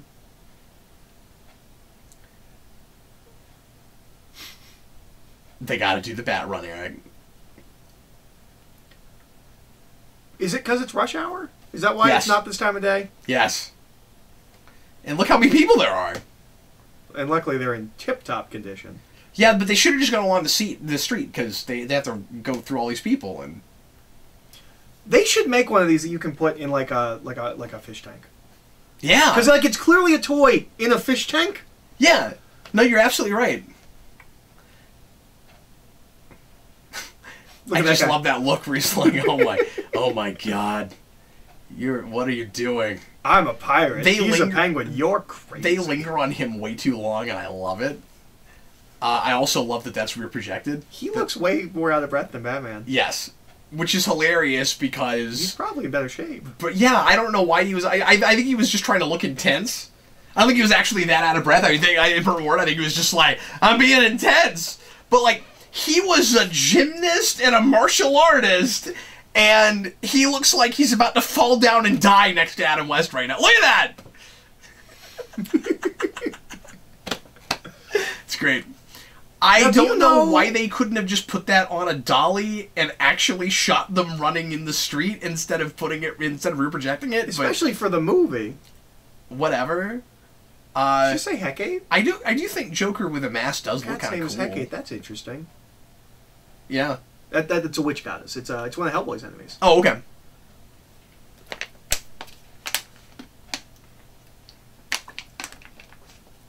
I wonder, was that just a thing?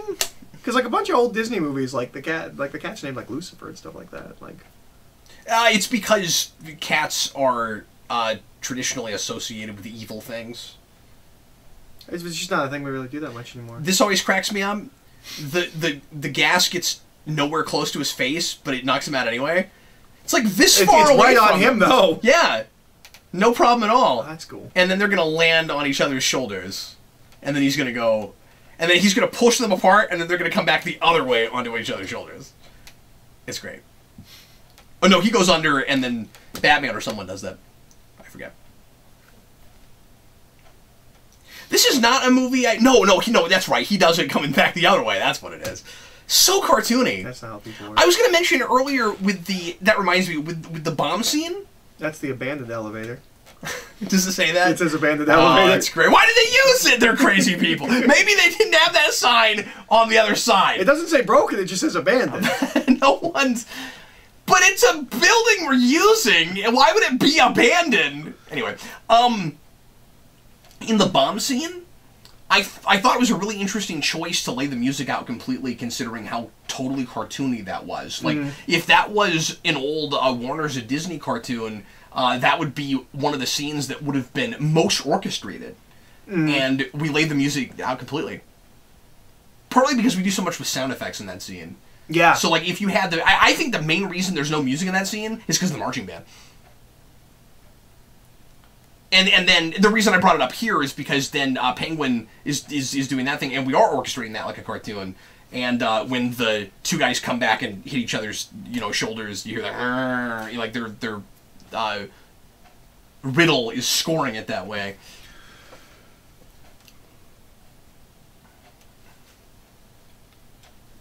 You know what my favorite, stupid UN thing is? In, when we talk about, how the UN's always big, they're always yelling and not listening to each other. Yeah. There's an episode of RoboCop, the animated series from the 80s, where there are two Middle Eastern countries... This is obscure. I had it on VHS. There's two, leaders of, Middle Eastern countries that are debating about something that's probably not real world. And, someone tries to... Real quick, I never understood how these people are disappearing and nobody's... These are the most oblivious world leaders. I don't know if we're making an intentional joke about how oblivious people in charge are. But especially later on when they've all... When they all have their mind switched, and they don't notice, they just keep talking. It's great. Anyway, I'm sorry. But so there's these two Middle Eastern... there's the different colors. Rulers. Wait. Oh, they do repeat. They do repeat some, yeah. So that's probably not thought out at all.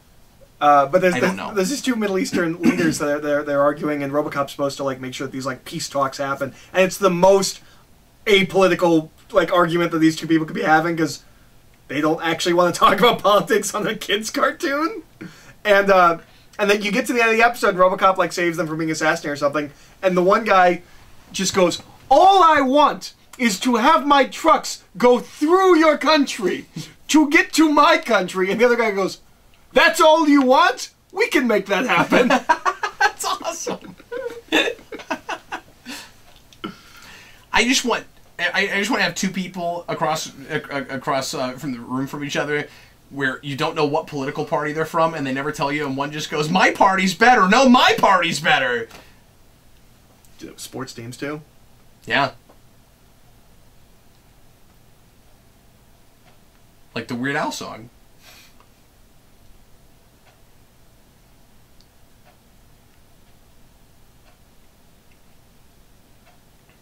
Oh, I completely forgot about her. There it is. It says abandoned elevator.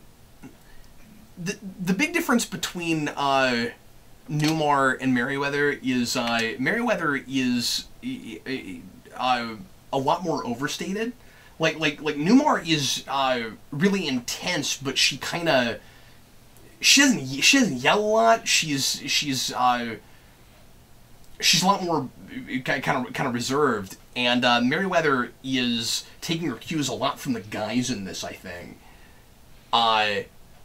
And making it work. She doesn't feel out of place, or like that's got to be kind of a hard thing to come into when there's another actress that's been doing that role, and none of these people have had team ups yet, but they all get this material, and you have to keep that up for more scenes and a longer thing. And this is the only time she does this, right? Yes, she is in one episode as an other character though.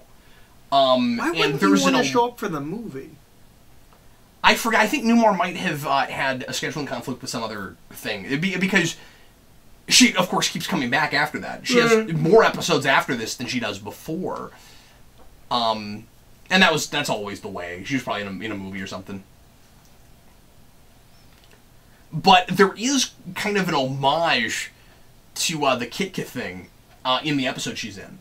Oh, interesting. So it's after this. Yes, and it's well after this. I think it's toward the end of season 2, maybe. She is one of.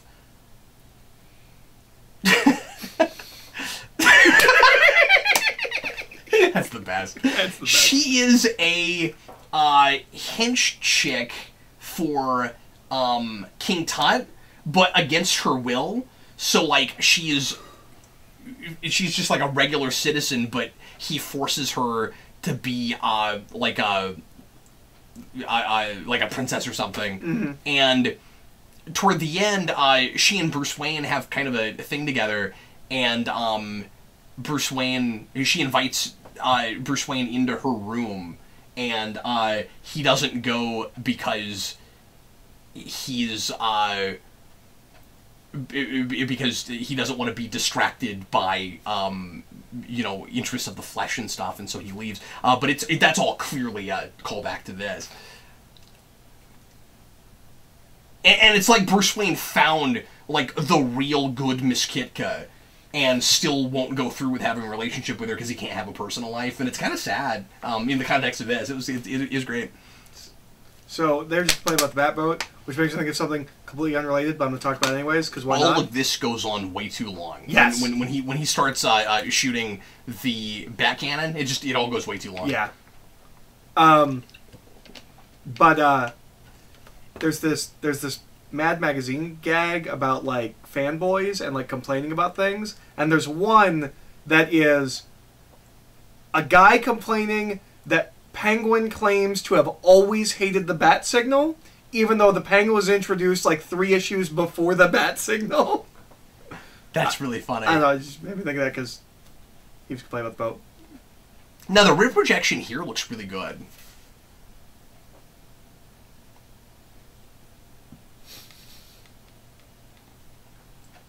Like, the kind of gimbal this is on, it really looks like it's being thrashed about the way it would in water. It's a good thing he replaced the batteries on that.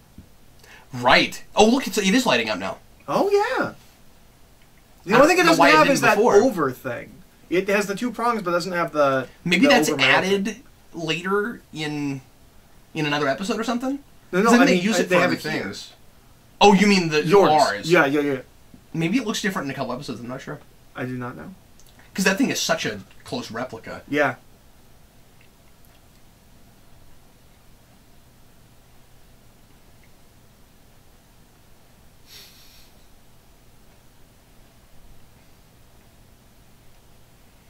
It only recently occurred to me, Eric, just how much Batman, how much 66 paraphernalia I have. Like, I probably have as much of it as I do of anything else. Like, I probably have more of it than I do 89. Well, and it just started coming out, so it was probably easier just to be like, yeah, and I'll get that, and I'll get that, as it's coming out. Yeah, and I just started thinking kind of without thinking it, just, oh, yes, of course I collect this. Yeah.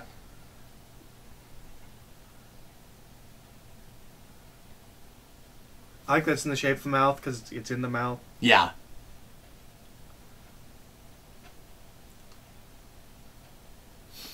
I don't know why I like that they say yo-ho. Sometimes I say yo-ho, it's because of this movie. I think we probably talked over it already, but Penguin's best line is, on land you may command, but at sea it is me. Yeah. And I like that each of them has their element. And they're all, to some degree, kind of in charge at different points, except for Riddler. Riddler is kind of just there. He's got the missile, plans, and that's true. And he does the riddles. Yeah, but he doesn't really get to boss them around at all. No. And I guess she doesn't so much either. Well, she does when she comes out of the room and she's doing the back and forth that scarred me for life. That's that's true. But that's because they're kind of at her mercy at that point. Yeah. But they really do give the reins to Penguin a lot. And I think part of that is probably just Burgess Meredith being so wrapped up in the show already that... Well, and he's kind of the most sensible leader of the 3 of them. Of the 4 of them, yeah. Yeah, the 4 of them. Well, Joker never really gets a spotlight, does he? He... Just with Schmidt Lab. Yeah. Yeah. But that's about it. And I think the shark was his idea. Or yeah, but we find that out after, I think. I'm just talking about whatever the roles are for each of them. Like, no, you're right. Because we see like someone yelling at Joker for how dumb the shark was. I think it's funny that we don't actually see the exploding octopus. It just blows up. We don't really see the actual octopus. Much like the almost human porpoise. Yeah, right. I love the. This is gonna sound awful, but I almost want to hear Batman say that in a more, like, sexual innuendo kind of setting. Like, I'll maintain curvature. Like, once we start doing innuendo, you just see it everywhere, even if we can't possibly be thinking about that right now. This becomes the most absurd thing. But it's a really impressive practical. Yeah, no, it's it well, really is. Unless someone's standing right next to it, like right off screen doing this, because I don't know if you actually see the end of it. That could be, but it could just be somebody's just holding the. We're talking about the rack that has the sand in it. No, there's no hand there. Okay, yeah, that's really impressive. It's probably on a pulley system or something. Or it's reversed footage, maybe. Well, yeah, but it goes back and forth. Yeah, you're right. Yeah, it's still exactly a really sure impressive how they do that. Yeah. It's so silly. It should have fallen off and destroyed the hope for the world 50 times. That's what happened to the Titanic.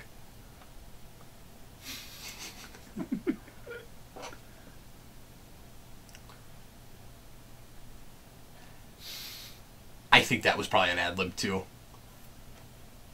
You want to live forever. I have a hard time buying somebody wrote that.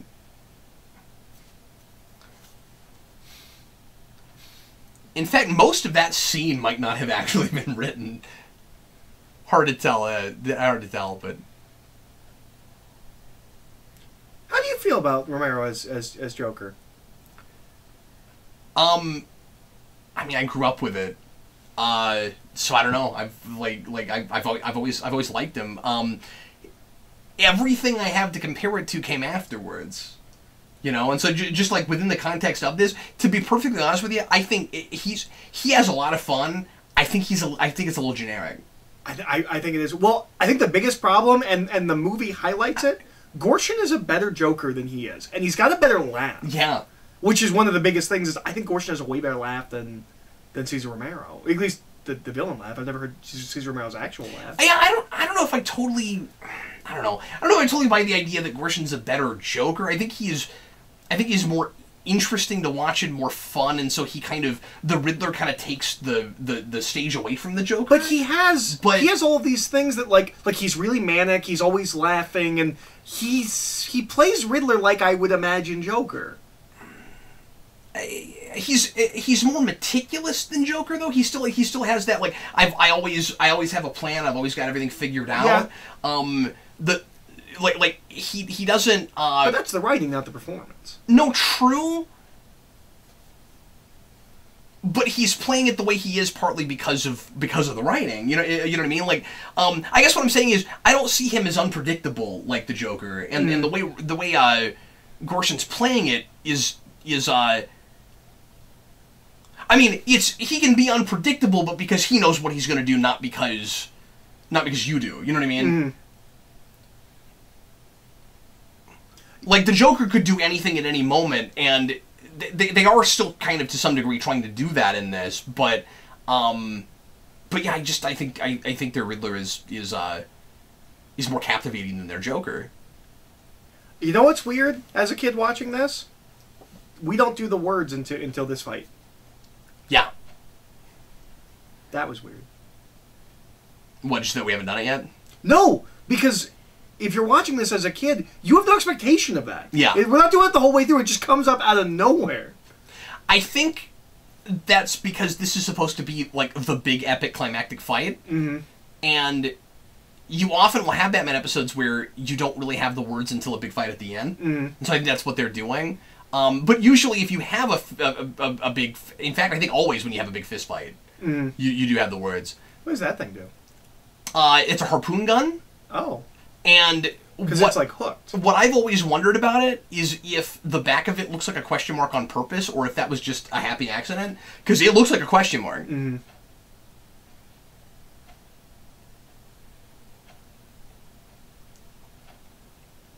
I will show you an episode or two at some point that might change your mind a little bit about Cesar Romero.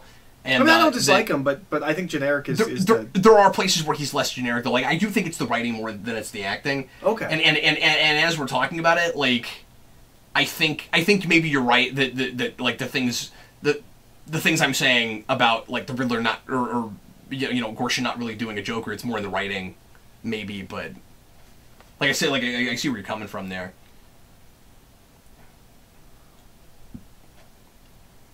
Blurp. See, this all goes on too long for me. Yeah, I always thought so too. After a while, it feels kind of self-indulgent, like you're watching actors playing before you're watching a story. Yeah, that's exactly what it feels like. And it's also... That's impressive. The makeup's not running, really. Yeah, what's rough here is it's just stunt doubles, and you can tell. But did the Joker's stunt double shave his mustache? Well, it's a moot point because you only saw the back of his head, but you could tell it's not him. Or you saw mostly just the back of his head. He turned his face a little bit. But yeah,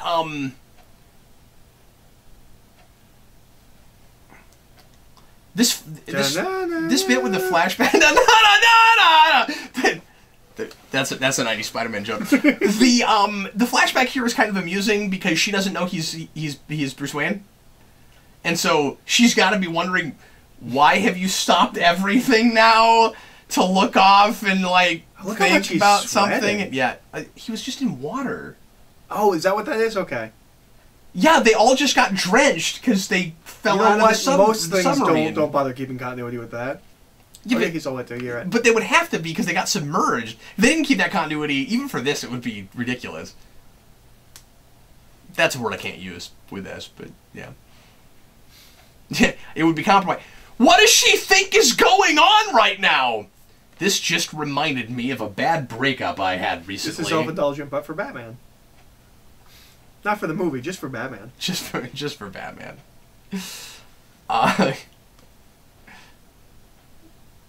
Stop playing Tiddlywinks! One of my favorite choices he makes... One of my favorite choices he makes is right here, as he very carefully and gently picks up the case. I love that. I don't know what it is. Only Adam West would have thought to do it like that. What I'm saying is, I want to be Adam West. I want to be Adam West Batman all the time. If I could get away with acting like this all the time, I so would. Vince years ago in a GNN told me that he thought the superhero character or comic book character I was most like was campy Batman. That has stuck with me ever since. This is another of my favorite things that they're wearing their 32,000 RPMs. Wow! I just love it when he puts the mask on over his mask. It's great. I want this action figure so bad. Because we've done the Surfing Batman figure where he's got swim trunks over his costume. I really want the apron over the Batman costume. It's just the same figure as your other figure. I don't care. You can make it. You can just buy another one. No, but yeah, okay, that's fair. I guess that's true. I gotta quit buying the same figure. I have another one that's just the same figure, except his head comes off and you can put a Bruce Wayne head on it. You have to, which is kind of weird because again, we never really see that happen in that I can remember. You have to buy something to get Robin, right? Yes, there is a 3-pack. We're talking about the Mattel figures. There's a no one knows what we're talking about. They're right over there. Yeah, they're over there, but you can't see them right now. There's a 3-pack that has Batgirl and Robin and Batman, and so I will end up with yet another Batman when I finally get that. I haven't gotten it yet because it's been everywhere and on sale recently for months and months, but I'll grab it. It just annoys me that they didn't put out a Robin by himself, and that I have to do it that way. Is that the only way to get Batgirl as well? No, that's also the only way to get Batgirl, which is why I have to do that at some point. For a while, she was only a Comic-Con exclusive. Like so many things. Just be happy you're not a Transformers guy. All the good Transformers are Comic-Con exclusive, or TFCon exclusive, or something like that. It's sure a good thing that he had the forethought to put together a super molecular dust separator, Eric. Yeah. Couple of things I thought about doing when I put together my Batcave, almost 5 years ago now, when we moved into this house. I thought about labeling everything. I very seriously considered it. Still, every now and again, I think, ooh, maybe I should start labeling everything. And that would be fun. And I also had, how much fun would that be? And I don't think anybody would begrudge it. I think people came down here and be like, oh, that's great. But the big thing, I don't know if it would all say Bat things or if it would all say Cap things. But I think it would probably still be Bat. Yeah, no, there's lots of fun. Like over there, you can have the Captain is always right sign. It just says it like on top of it. Yeah. Yeah, and like super Geekvolution Bat computer, and yeah, it's just so many things. The other thing is I want a red phone, and I have thought about putting in a landline just to have a red phone down in the back. The only reason I haven't done it is because I can't figure out how to. I can't find one that lights up, and I would have to find somebody to put in a mechanism to make it light up. You know what you do with that if you ever do it? You make it a phone that you only use for a call-in show. Oh, that's great! And you have people call in and you talk to them. See, you've got it. That's it. Because my plan was to make it like an emergency line, where I only gave it to people, in case of an emergency. Your emergency phone is a gag? Yes. What if you're sleeping and someone's calling the emergency phone down here? Well, we'd probably put it upstairs too, and it just wouldn't look like a bat phone up there, Right, but the main reason I haven't done it is because it would make noise when I'm making videos if there was an emergency. I want you to think about this. But then if there was an emergency, I should probably stop making videos. I want you to think about this. So, I want you to think about this for just a second. Okay, real quick. Hold that thought. When they all rematerialize, the mechanisms that they're set up for just disappear. That's true. And they it's in them now. My assumption has always been that it must be part of them now. This metal contraption with the hydraulics. Anyway, what were you saying? Okay, so I want you to think about this for just a second. Okay, sure. You're sitting at your desk. Yes. Which, by the way, you need to get a keyboard that doesn't have any numbers or letters on it. And it needs to be much, much bigger. Yeah. Okay. So I want you to picture for a moment. No home row. His like in animated series, his keyboards they're not only not QWERTY, but they don't stagger. Yeah. They're just like line rows that go up and down. Anyway, where's that? So you're here. You're working on something. Yes. Yes. Your red bat phone starts blinking. And then you pick it up, and someone's been in the car crash. This is what you want. Yeah. Okay. Just making sure you have thought this. But your idea is better. Hey, getting a landline just for a call-in show? And then I just have to figure out how to be able to record it. Yeah. And make it so that everybody can hear it. Oh, that's great. I would do that even if I couldn't make it light up. Like that would be worth it. Because then it would have a function. I just couldn't figure out. And I've almost bought one just to have down here, just because it's like not even connected to anything. But I haven't found one that's the right color yet. This might also have informed my politics a bit. In what way? This seems pretty realistic to me, right? Like they all just show up and start yelling, even though they're speaking the wrong language. Yeah, they just keep yelling. They're so out of touch, and out of sorts that they don't even realize they're in somebody else's body. They're just obsessed with some of whatever this is their stock rhetoric footage is. and some of this isn't, or some of this is better stock footage and from different places. Yeah. No, I'm sure it's all stock footage. He's got his shoe out. Yeah. He's real angry.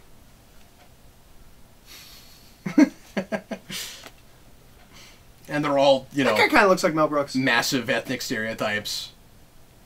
And that guy looks like someone who plays a Nazi in one of the Indiana Jones films.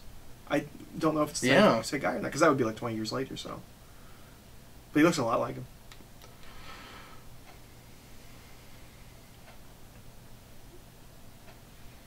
Does Batman ever take off his glove and slap someone and challenge them to a duel? No, I don't believe that ever happens. That should happen. And they're so oblivious that I buy that Batman and Robin are able to sneak out the window. I love that. And it never comes up again. I guess now they just all go to the respective countries. Now, is that a callback to episode 1 where he says, I wouldn't want to be conspicuous? Does he say that? Well, in the first episode? Well, when he goes to the Go-Go Club, he's like, "We'll just sit over here. We wouldn't want to be conspicuous." Yeah, maybe. I mean, I'm pretty sure Simple Jr. wrote both. He wrote a lot of this. Totally real cars. Not a model at all. I wish there was a big sign that said "Not a model." Not a model city. Not a model UN. One thing I don't care for is the living end with a question mark, because I don't know what it means. It's kind of nothing. Is it that they were just being silly? I don't. Or is it because of what just happened with the world leaders? Oh! It literally says the living end. Oh, I didn't remember. I'm not real sure what that. My guess would be, I don't know. Or is it like living end in the sense that it's the end of the world as we know it, because now everything's going to change with what just happened with the mind switching? But of course it doesn't. It never comes up again. I also like the idea that, and of course there's no credits because we had them all at the beginning. So that's it. But I was going to say, I also like the idea that with Batman and Robin talking about how messed up the world is, where, like, the world outside their door is the 60s. And the way the 60s look. And, of course, in third season, we start attacking a lot of that stuff head on. Like flower children and drugs and counterculture. And, like a lot of this stuff is, like, all of a sudden, the 60s, much more so than they have of that culture, starts to, like, attack Gotham City. Or they just start becoming aware of it. But you get, and I don't mean there's, like, a whole episode about drugs, but there's, like, drug innuendo, you know. But I get the sense from this that the idea is supposed to be Batman has created a better world in Gotham, except for just when, like, random bad guys start attacking, and the rest of the world is messed up. And so now Batman has done something to work toward making the world more like the world he's created in Gotham. It's kind of interesting that the campy satirical world isn't the whole world exactly, even though all those people are still, like, really silly and out there and ridiculous. But it's just interesting that they talk about how bad off the world is. Yeah. Bad movie, bad features, bad. Yeah, it's great. This was a bad commentary. It was a bad commentary. I encourage everybody to watch Adam West and Burt Ward's commentary for this. Which I've not done. Especially if you, and I mean, it'll be a couple months now when this goes up after Adam West's passing, but in case you didn't think of anything cool to do as a tribute to Adam West, that'd be a really nice thing to sit down and do if you've never done before. To just listen to him and Burt Ward talk about this for an hour and a half. Yeah.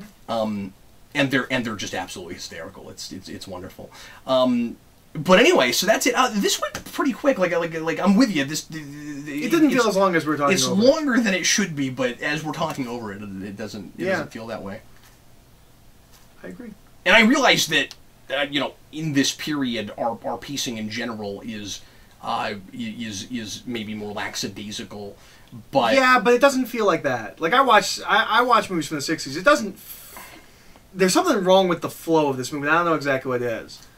Yeah, and especially compared to its other material. Although there are episodes that sag, too. So anyway, well, folks, thanks a lot for watching. We sure appreciate it, and we are, as we say, going to get these out daily, or as daily as humanly possible. And the next movie, obviously, is 89. Yep. And 66 to 89. And it's amusing because that will make this the third commentary or fourth. I don't know, but it's the second one for us. For you and I, yeah. I think it might be the third time we've done a commentary for 89. So I don't know what we're gonna have to say that we haven't said before. I have a thing about that I will say for the beginning of the 89. Although I will say that every time of the 89 commentary. Every time I watch that movie, I'm picking up on more things, and I've always talked about how one of the reasons that I said this in the Rewind years ago, the Rewind that I sometimes feel like I want to redo, the except I rewind. Have talked about that. So yeah, that was the super in-depth 3-minute rewind. Right. It was early. It was an early one. Yeah, and I say since I'm trying to be like I'm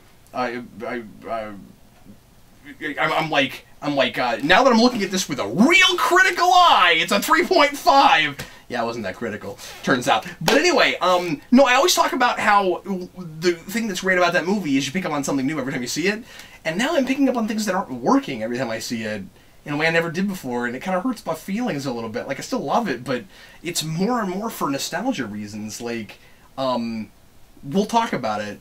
Sure. When we get there, but it might end up looking like the most negative review or discussion I've had on that, but yeah, we'll see. But anyway, so look forward to that, and thanks for watching, folks. We sure appreciate it. Welcome to Batmania. We will be in this world for a while. Welcome to Gotham City. We'll see you next time. I am Captain Logan. And I'm Eric.